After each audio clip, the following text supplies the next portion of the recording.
Bismillahirrahmanirrahim. Assalamualaikum warahmatullahi wabarakatuh.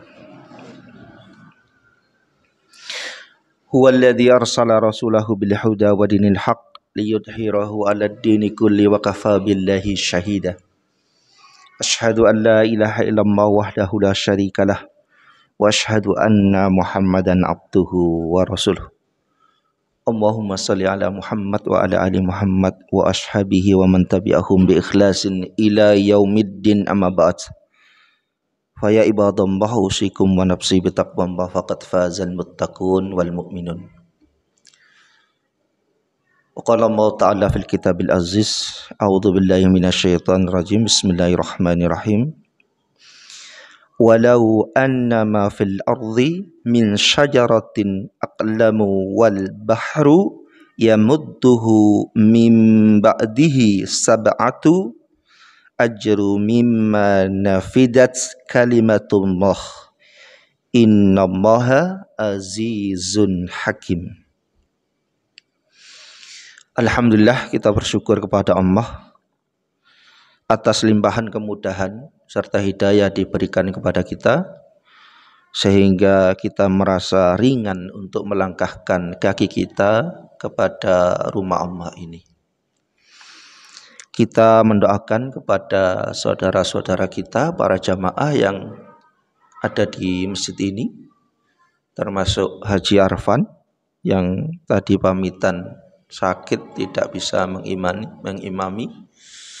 Kemudian juga kepada para jemaah yang lain, terkhusus kepada Bapak Tris di RT kita ini yang sudah 3 bulanan itu sakit kecedit, ya, tulang belakangnya itu kecedit, ya.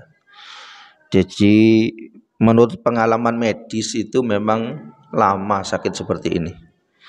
Jadi jangan lupakan doa-doa kita. Di doa-doa yang mustajab Allah akan mengkabulkannya.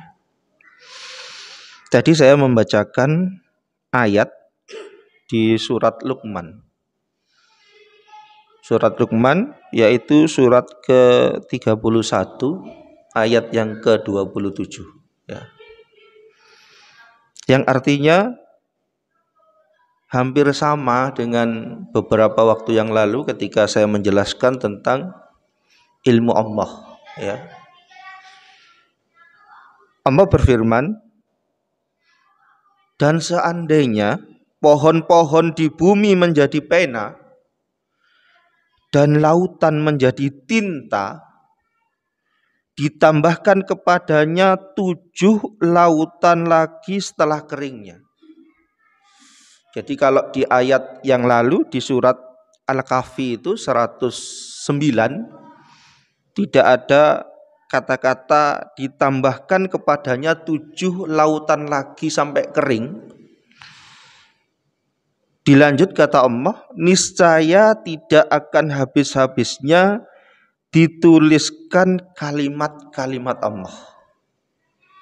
Sesungguhnya Allah Maha Perkasa dan Maha Bijaksana. Kalau para jamaah men-searching di YouTube itu ada beberapa video berkenaan dengan alam semesta. Kalau seandainya melihat itu, kemudian para jamaah sampai mengucapkan Subhanallah, Maha Suci Allah, yang dengan kebesaran ilmunya itu sesungguhnya manusia tidak berhak untuk mempunyai sifat sombong, ya. Karena apa? Karena sesungguhnya yang kita anggap besar itu bumi ini, yang ada di tataran planet-planet yang lain di galaksi Bima Sakti itu jumlahnya sesungguhnya tidak ada apa-apanya, ya.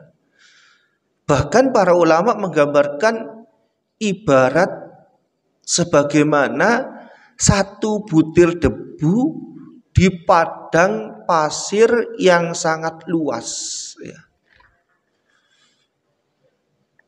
maka sesungguhnya manusia tidak berhak untuk sombong.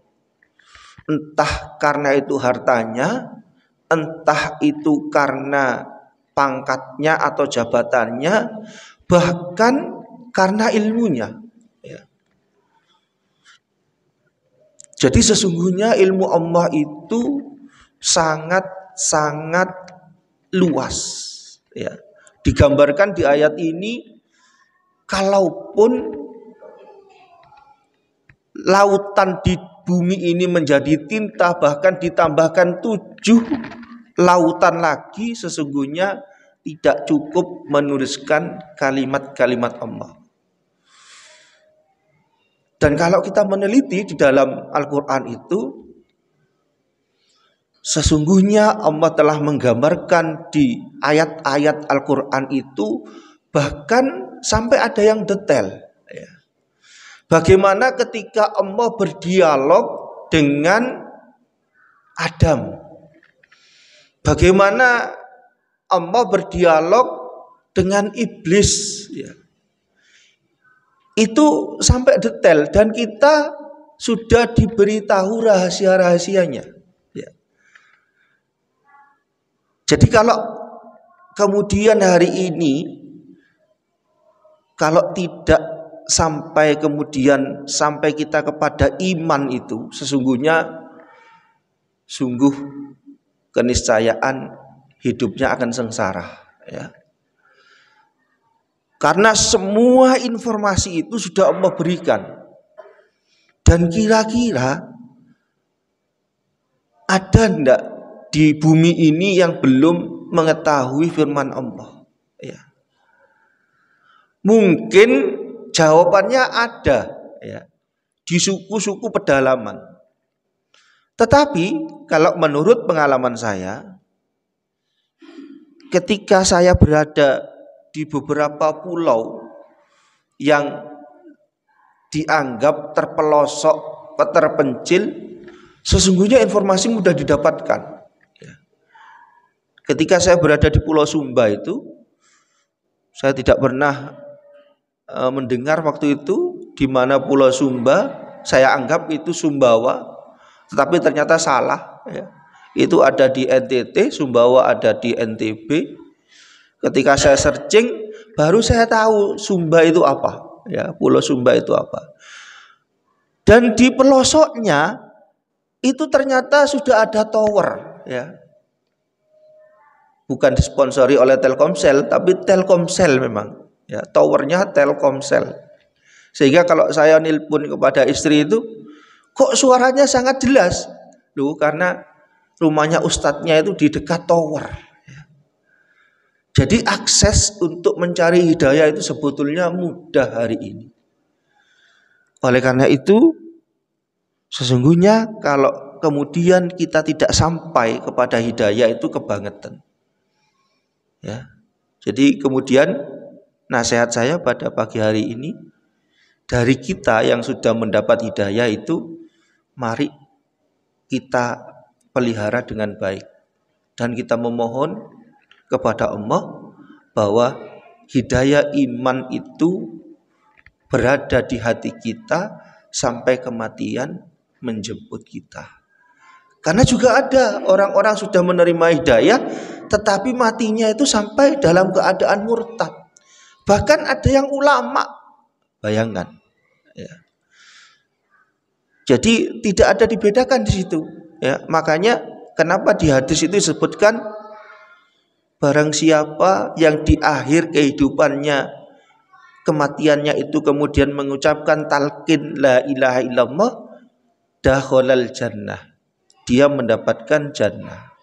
Dan itu harapan yang paling terbesar di hidup kita. Semoga kita dimatikan oleh Allah dalam keadaan iman dan dalam keadaan taat, yang paling taat.